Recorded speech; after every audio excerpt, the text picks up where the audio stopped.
Good afternoon. I'm very lucky. I'm lucky because this is my first meeting of BIMSTEC, and that meeting begins with the meeting with the young people. That's what makes me very lucky. All along, I tried to get inspiration from young people, and that helped me to move in the direction that I see in the eyes of the young people and the hopes and aspirations of the young people. That has driven me all along. So I'm very happy that this BIMSTEC journey for me begins with the young people. In this brief presentation, I'll just talk about some of the highlights of my story, how it went. But Excellencies and ladies and gentlemen, and my young friends, first I must express my deep condolences for the tragedy that's taken away so many lives in Myanmar and also in Thailand.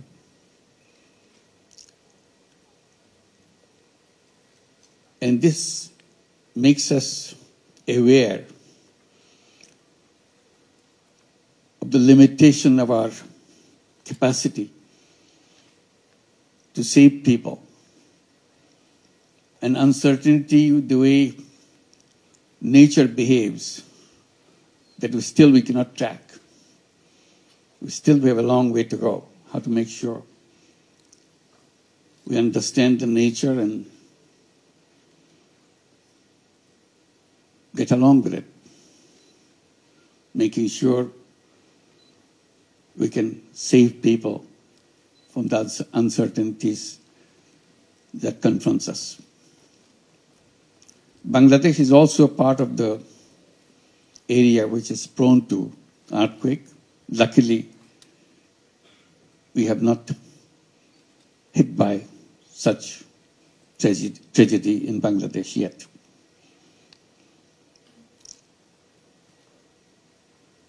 I'll just give an idea how I got into the things that I have done in the past.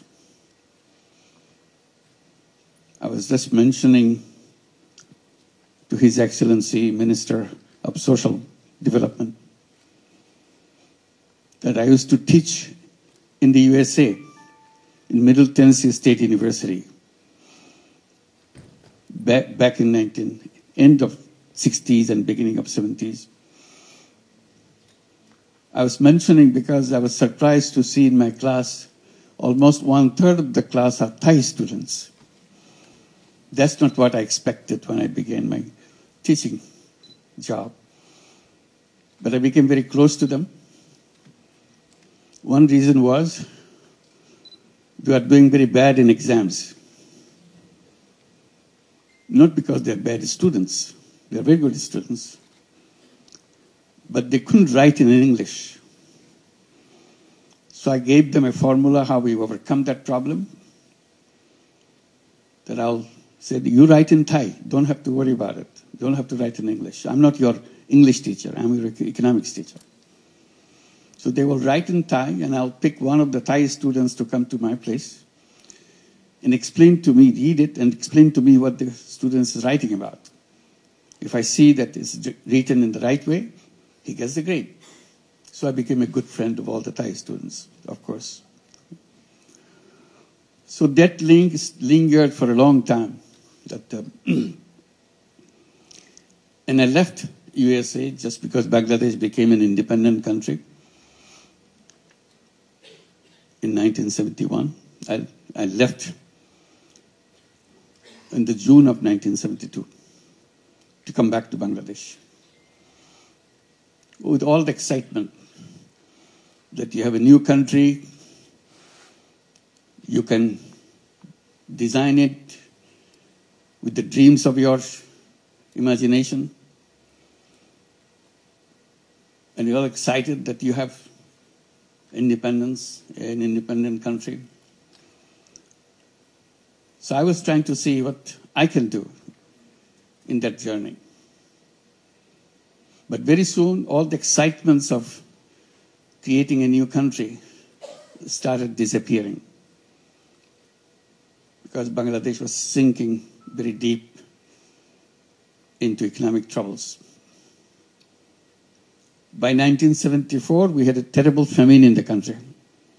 We read about famine in the textbooks, in the history books, but never see a famine around you. Now we have the experience of seeing a famine. You're coming from the United States with all the excitement of moving forward. Now country is sinking in depth, unimaginable depth. You see dead bodies on the street. It's not a disease, it's not COVID-19 which made them die. It's just not being able to have a fistful of rice to keep them alive. So as a young person, you start wondering, what good is this university where I'm teaching is all about? You can teach all the brilliant theories in classrooms. Walk out of the classroom, you see dead bodies. So it unnerved me completely. I didn't know where to begin, what to do. I did little thing here, little thing there, didn't work. Then I decided, Bangladesh is too big for me. I'm a small guy. I can't do anything for whole Bangladesh. But I can do something for the village next to the university campus. This is a very interesting university, beautiful new university, but located in the midst of villages, not in the city, in an urban setting. So I decided this tiny village next to the campus is my Bangladesh. I'll do everything I can to make sure this village remains away from the deaths from hunger. Not only this year, next year, a year from now on. So all the imagination that you have with a good economic life, I tried to bring in my ideas, how to build this, create those situations in this village. I did little things again to see if I can be helpful to people. Then I realized the village is too big for me. I can't do anything for the whole village. So I started paying attention to individuals. That's a long story. When I started talking to the people in the village, get to know them, they look at me with suspicion because I'm coming from the university, which is just next door. But still, you're a kind of quote-unquote foreigner. Luckily for me, I could speak the local dialect. So that way, there was no language difference. So one particular event took me to take a next step. Woman I met, she was a victim of a loan shark. She did a wonderful job, but the benefit of her job is entirely taken away by the loan shark who provide her the money to buy the ingredients for whatever she is making. And the loan size was just over $1. That's a loan. But that $1 loan kind of made her into a slave labor. And instead of overcoming the problem, she became a slave labor because whatever she prepares, the condition of the loan shark is, you have to sell anything you produce to me at the price I decide. Imagine that. So in the conversation, I said, if I give you the dollar, can you produce and sell it in the market? She was not familiar with the market. She said, I can try. So that was my first loan I gave. Gave her $1. I said, you have to pay me back. But whenever you can, I'm not going to force you to do anything. And the results I got from her kind of made me think, if $1 can do such a thing, why don't I do more? And I still have lots of money in my pocket. I'm coming from the United States. I was teaching there for several years. My pockets are full with dollar. So that was the beginning. And it led to step by step, not only just lending money, but raising questions, fundamental questions. If this money, this dollar can change one person's life, and you get your money back, why don't we do more? I go to the bank in the campus. It's a newly built campus, newly built banking offices. I talked to the manager. He said, why don't you lend money to the people, poor people in the village? He was shocked. He simply argued, bank cannot lend money to poor people. They argued and argued. Nothing changed. I said, you know what? Your banking system is totally wrong. You are built in a wrong principle. The principle that you work with, the more you have, the more you get. So you're always looking for the guys who have more, so that you can give them more. I said, that's kind of reverse of the actual principle that you should have. Actual principle should have been, the less you have, the more attention you get. My first responsibility is to go at your door to serve you. You don't do that. As a result, you create this problem for the whole village and for the whole country. Now I see it's the whole world. Same banking principle. The more you have, the more you get. If you have nothing, you get nothing. So stay there. The whole idea of transforming the society is killed right there. There's nothing wrong with people. They're full of energy, full of creative ideas. But the institutions are built in the wrong way. So I started becoming very vocal. Since I'm a university professor, I'm quoted in the press. I make it very, very sharp. People laugh at me. This crazy guy, don't understand any business, any banking. He keeps talking loud about something which cannot be done at all.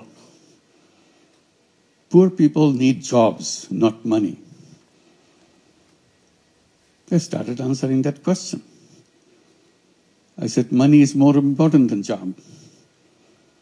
That became another root of my arguments. And I continue to do that.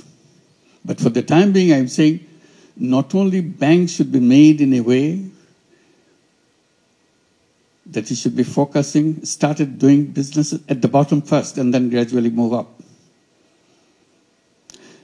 To make it more focused, I started saying, not only credit is important, it should be considered as a human right. People say, what bank loan has got to do with human right? I said, everything. Right to live, right to shelter, right to health, right to health. These are recognized as human rights. You cannot achieve right to food, right to shelter, right to health, all these, unless you establish right to credit. The moment you have the right to credit, others will be established by themselves, by people themselves. You don't have to bring it from outside, because credit leads to income. So that continued. I said, since bank doesn't give the money, why don't I create my own bank? So that is another route. We started with that $1 loan. Now I'm talking about creating my own bank. It took a lot of time. Finally, I created a bank for the village. Called it Village Bank. In Bangla, we call it Grameen Bank. That's the word you hear. Grameen means village, village bank. And I was very excited. And how do we get all this thing done? With all my students. I didn't have anybody else. My students loved those ideas. They were with me all the time. Continued with that. So it's established in the village. Then it started spilling over to the other villages and other villages. Soon we see it became nationwide bank. Everybody said, why do you do that? That doesn't do anything, this tiny little money, $5, $10, $20. That's not, I said, that's the beginning. First dollar is the most important dollar in everybody's life. But the world denies that money. What I'm doing, I'm just bringing that as a human right, that you can do that. As a bank, it's not a charity. Then I started arguing about the charity versus loan. I said, charity is a wonderful idea. Charity money goes out, does wonderful things.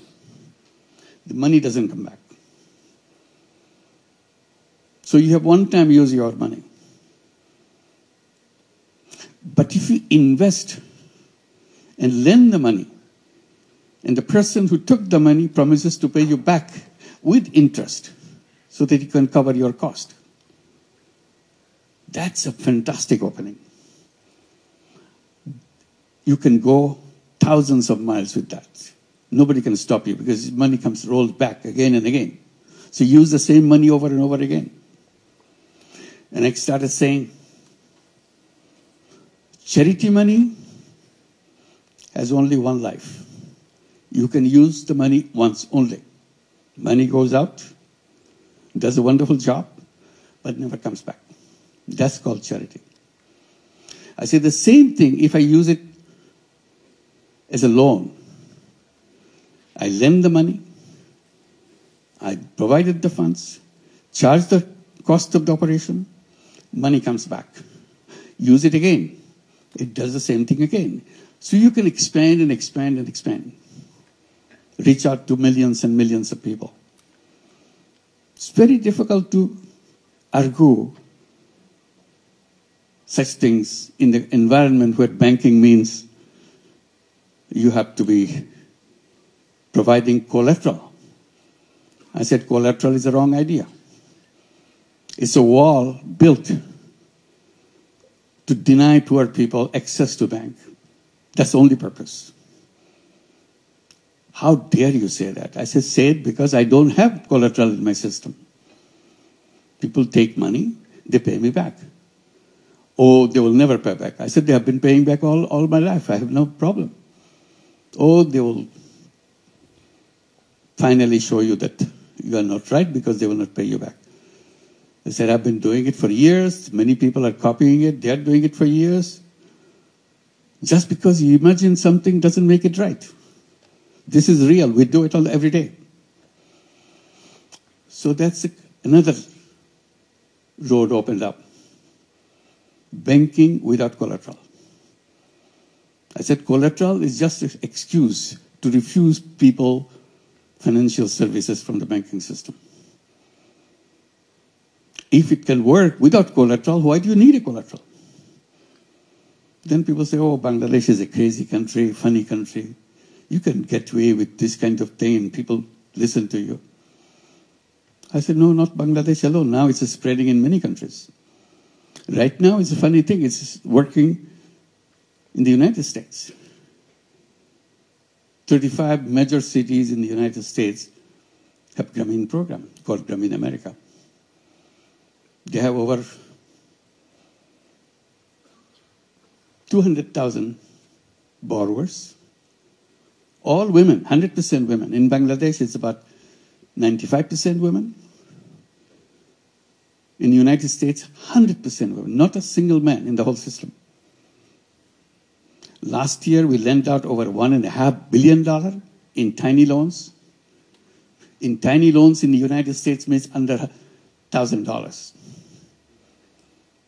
$500, $700, and so on, and expanding. Very soon, we'll be arriving at a situation where we'll be lending out over $5 billion a year. That's the spread going. So this is, again, you're challenging the system to change the world. You cannot create a world with the same system. If you want to change the world, you have to change the system. There's no other option for you, no matter how you argue with it. If you go by the same road, you'll always get to the same destination. If you want to go to a new destination, you have to build a new road. So that became another issue.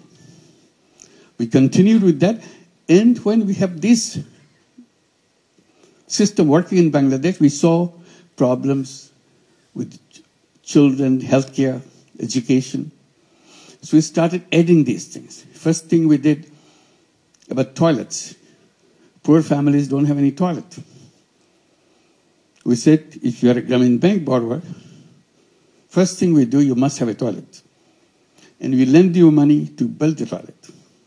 They said, well, how do we pay it back? Don't worry. You pay a tiny, tiny little bit. So small that it doesn't bother you anymore. But over years, you'll pay us back the entire amount.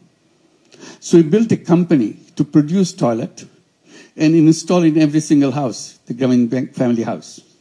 So toilet became an essential thing in Grameen families. And we had no problem with giving the money, spending the money, and getting the money back. Then we started giving them housing loans. Again, the same principle. We build a house, you build a house, we give the money, you pay over a long period. Then we started bringing healthcare through health insurance. You pay a tiny little bit, but you're covered under health insurance. Again, it pays it back. So we created lots of these little things, one after another.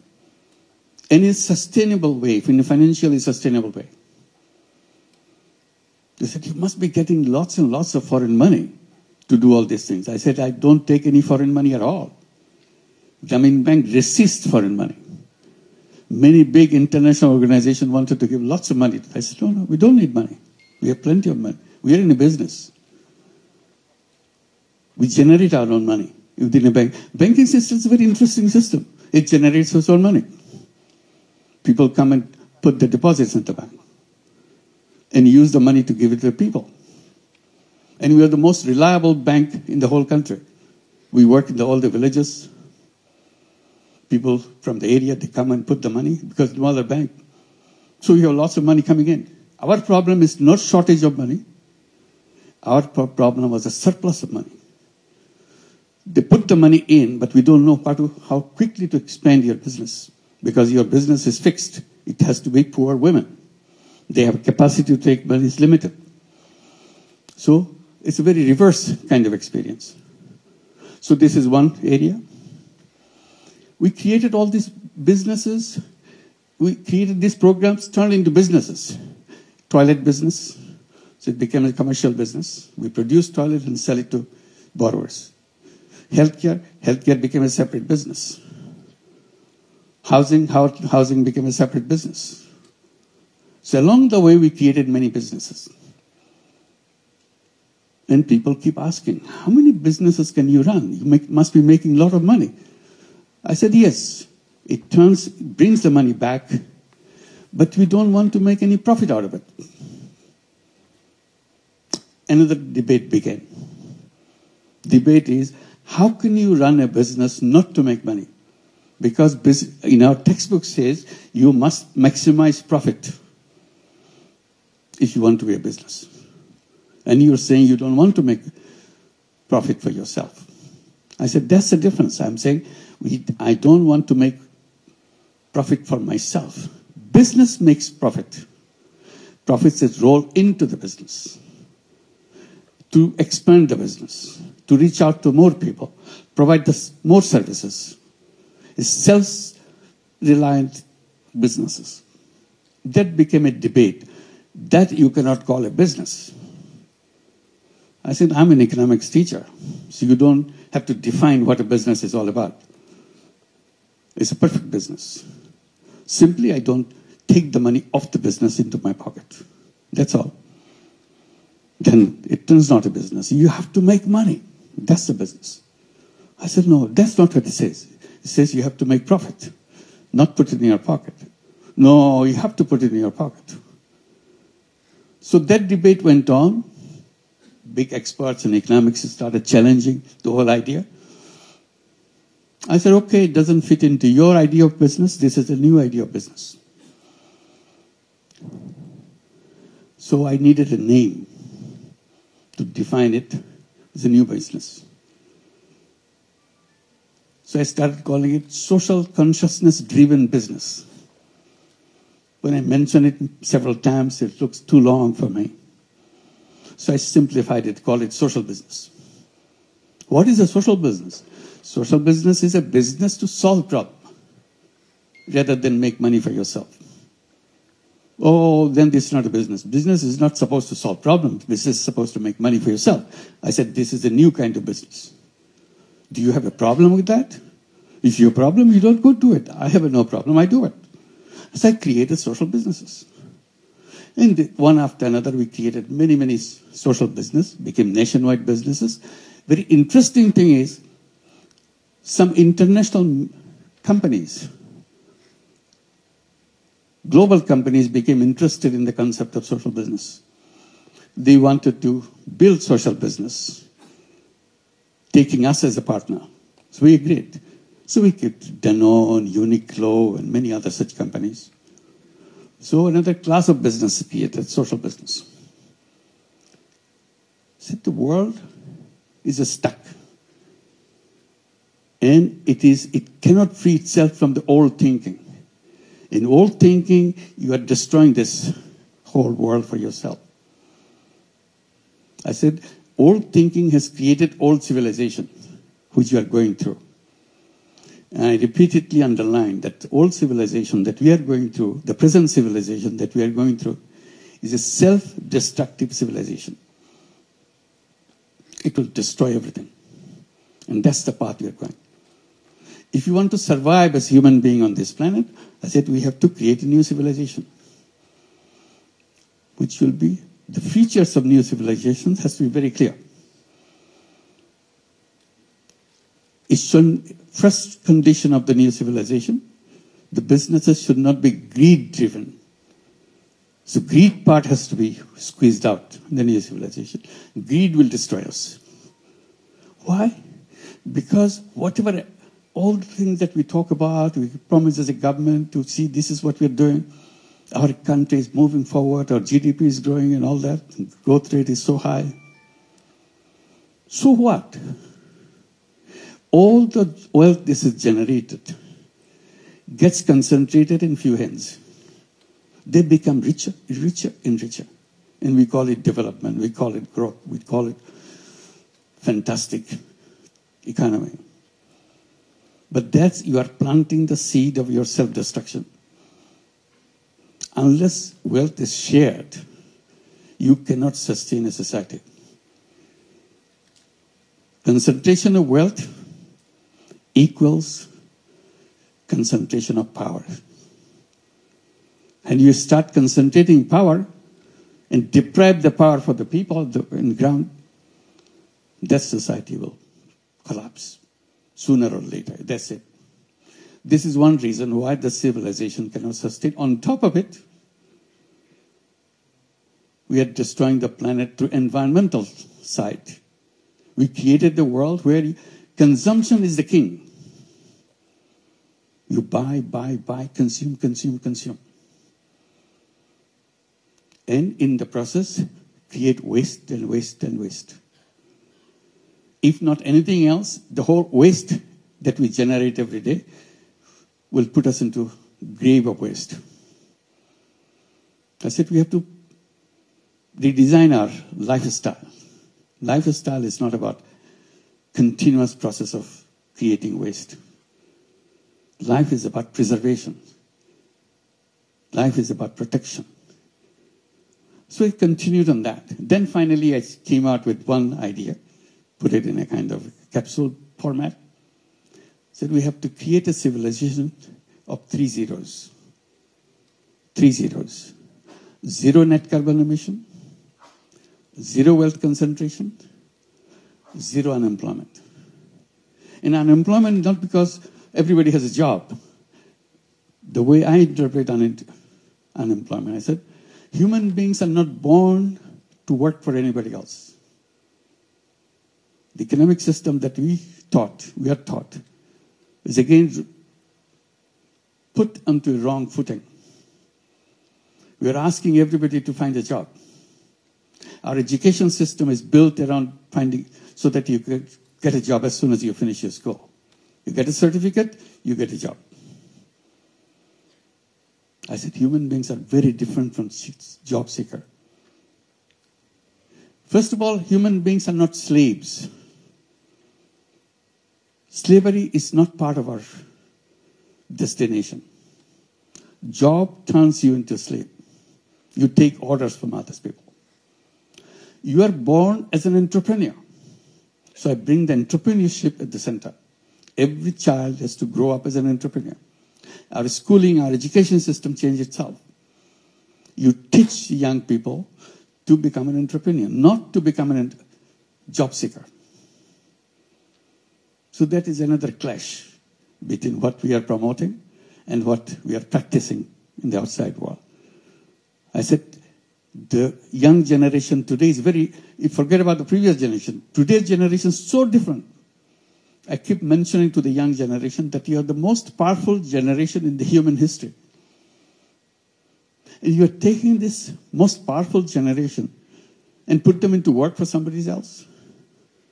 Take orders from somebody else. They are filled with ideas. If you free them. Now you're forcing them to get a job because otherwise they're going to survive. Because you have not provided those things. So that's where we say we have to be entrepreneurs. So 3 zeros. 0 net carbon emission, 0 wealth concentration, 0 unemployment. And then we started encouraging young people between 12-year-old to 35-year-old to create what we call 3-0 clubs. 5 young people get together, create a 3-0 club. What do? Each one of you transform yourself as 3-0 person. I do not contribute as a person. I do not contribute into carbon emission. I do not do anything which contributes to carbon emission. It's my lifestyle issue. I create a life where I don't do that. I do not create any waste. This is part of my commitment as a member of the Peace Club. I do not practice anything which will lead to wealth concentration. 0 wealth concentration. I'll become an entrepreneur. I do not contribute to job seeking, working for somebody else. So these are the 3-0. I become a 3-0 person. So this is the direction I want to go. So these are the ideas that one led to another. This is not something happened isolated way.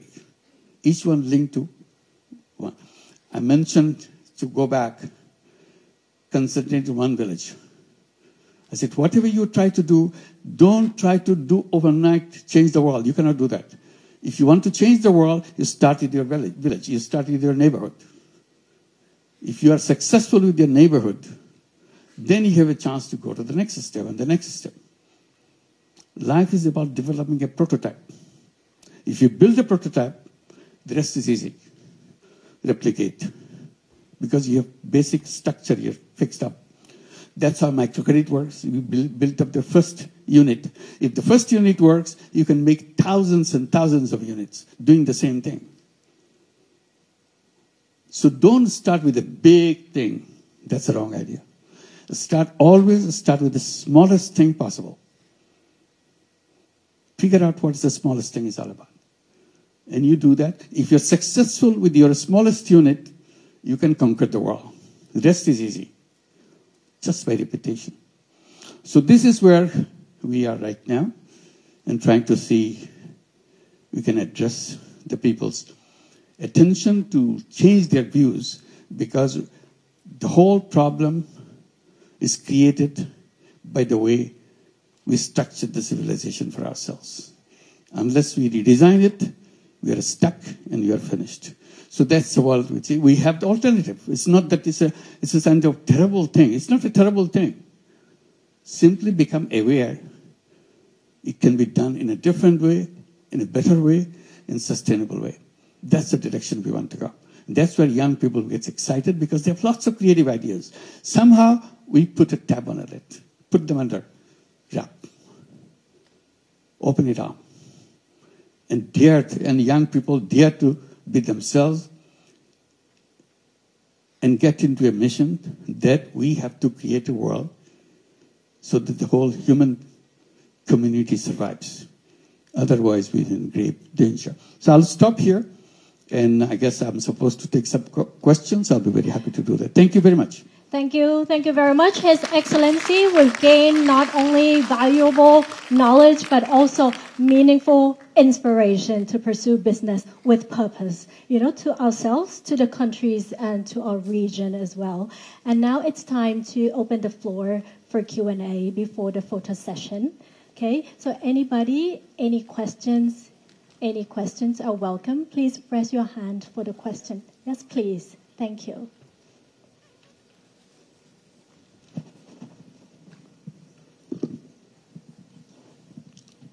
Okay. Hello, Your Excellency. My name is Jenny Starr. I am economic researcher specialized in international policy. First of all, thank you for your inspiring speech. It's quite meaningful for me. Today I have two questions. The first one is, nowadays there are many young generation who want to create a social impact, but they are struggle with funding, so they can't expand their social campaign. So in your opinion, how could they overcome this kind of challenge? And the second one is, as the leader of Bangladesh, do you think how the government sector could create a more friendly ecosystem for young innovators, especially in social enterprise? Thank you. Well, the second question first, how to make it friendly government, is very difficult. It's not easy. We are hoping, at least in Bangladesh, we can move in that direction. Because the people's perception in Bangladesh government is a kind of a terror machine. You create trouble for them. The purpose of the government is to create trouble. Not solve your trouble, but to create new trouble for you. So if you see a government guy, you stay away from him.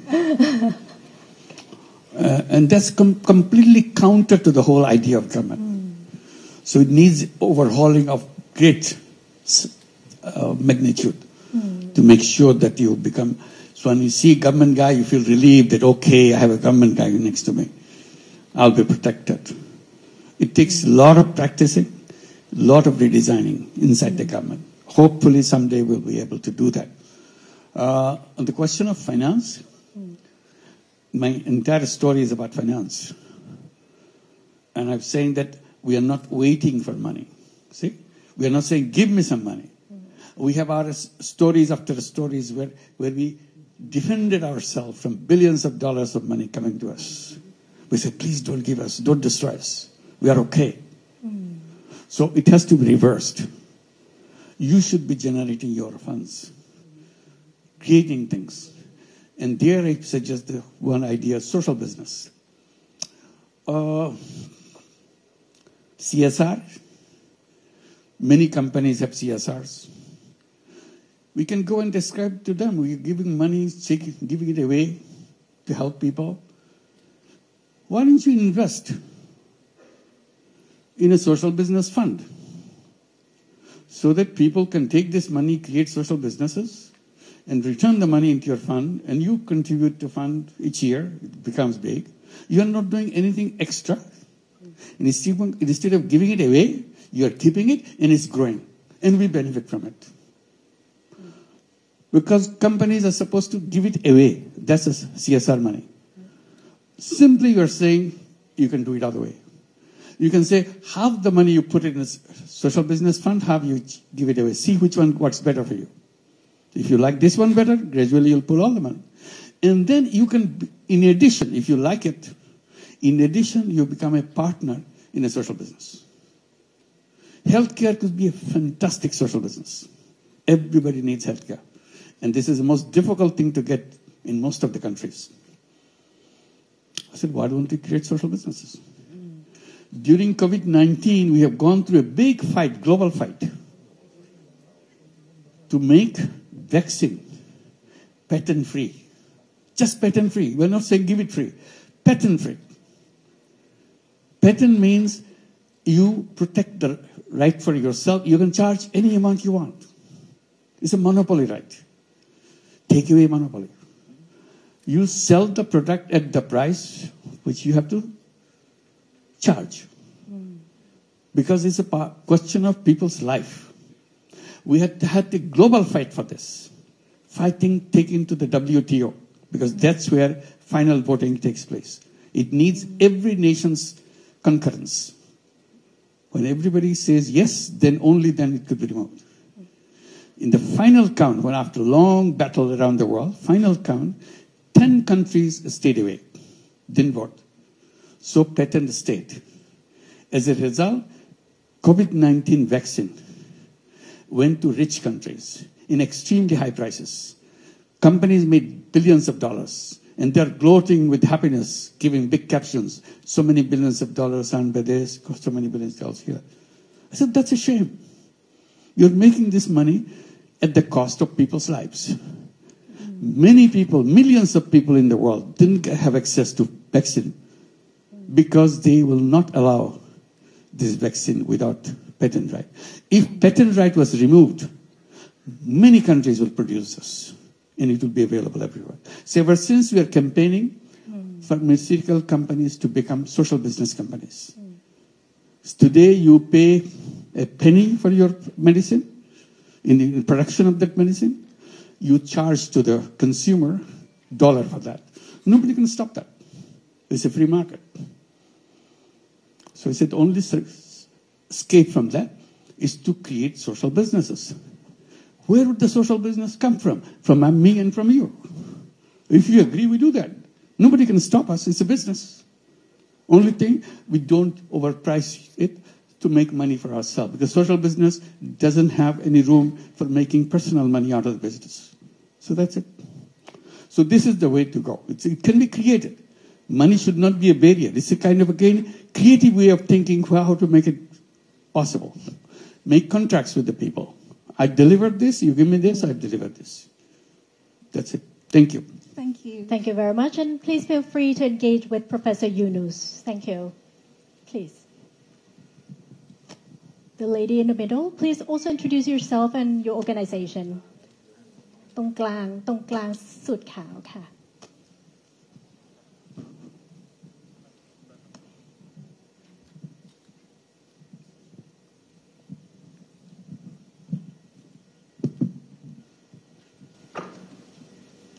First of all, Salam Alaikum. Good afternoon, Prime Minister. I would like to have, I'm Fatima from Asia Medicare Group Company. We're running about the medical tourist business. I have the same question since I asked last Prime Minister, last time when they visit Thailand. I want to know about the bank system. When is going to be developed or improved about bank to bank and increase this for more easier business between Thailand and Bangladesh. Thank you so much. Thank you. It's many examples are around the world how to create a new kind of bank, it's a social business bank. So microcredit banks are social business bank. We're not talking about you make money out of the poor people. We said create a social business bank. If you want to make money and still lend money to the poor people, that's fine. It's allowed. But better still, it could be a social business, so that you do that not to make money for yourself. You do that because you want to help people to transform their own lives and give it a thing. And we keep saying that, like in the universities, in the colleges where students come, I'm saying they should be entrepreneur. In every school, they should have a social business fund. So the students who will become entrepreneurs, they'll come with a business idea and go to the school fund to try it out, practice it. It's a tiny little model that they would like to do. And if it's successful, they can attract funding from other people. But the school should be able to provide this funding so that you can start a new idea while you're still in school. Because that's where you should be preparing yourself as an entrepreneur. And people say, why should they do for social business? I said, at this time, I'm not saying it should be all social businesses. They can do money-making businesses too. But the fund should be there so that they can practice it. But I will encourage young people to solve the problem of the world. They have to have a mission, purpose of life. Purpose of life could be, I will make lots of money. That's my purpose of life. Okay. But another purpose of life, I will change the world. Things that happen, they don't have to happen, because I will come up with an idea which removes all this problem. And history will record that I made this thing, and as a result, the world has changed. People's life has changed. So give people challenges, young people challenges. Young people love challenges.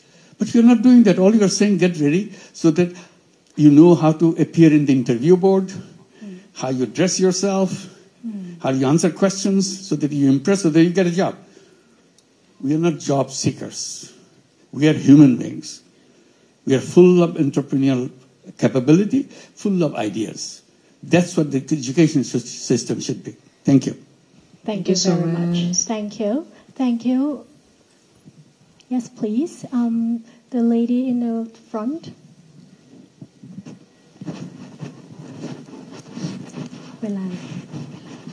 Sorry, I can't see anybody. So I hope there's some light in the middle.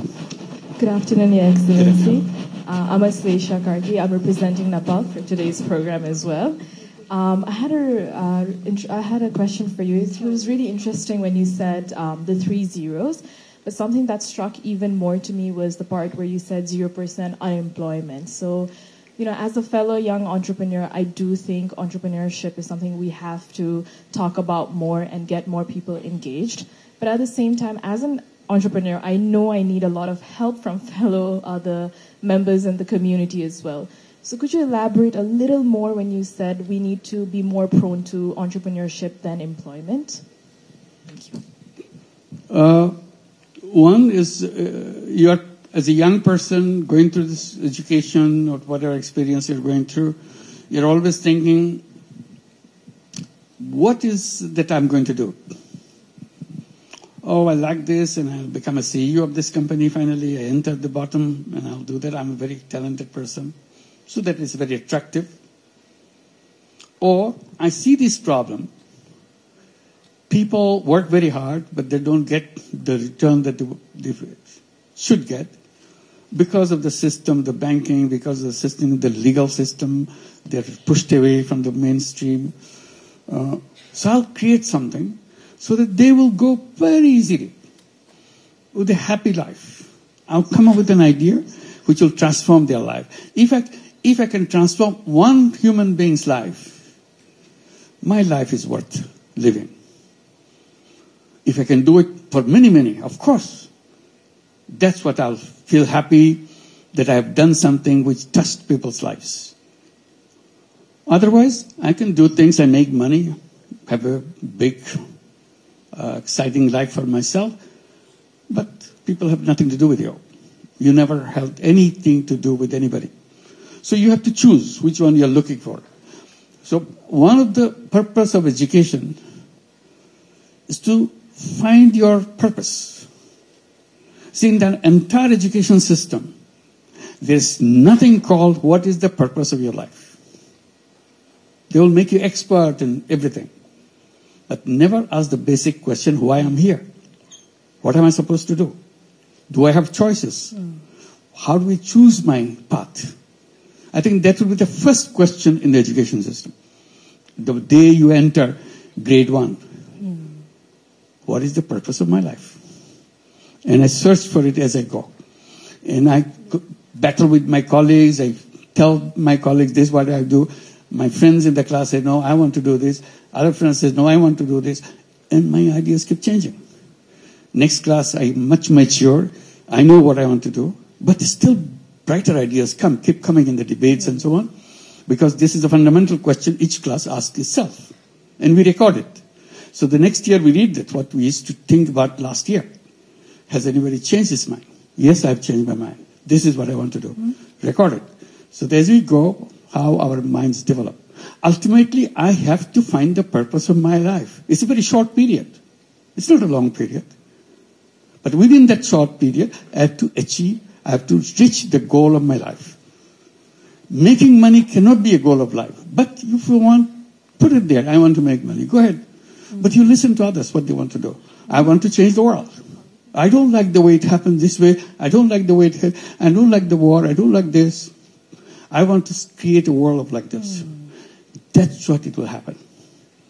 Imagination. That's the key word for every young person. Imagine. Imagine the world that you want to have. Imagine what you want. That's the part of your growing up. By the time you're mature, you're ready to go, you have your ideas matured. If you imagine, whatever you imagine, it will happen. If you don't imagine, it will never happen. Imagination is a big part. That's the most important ingredient in every single human life. Imagination. Thank you.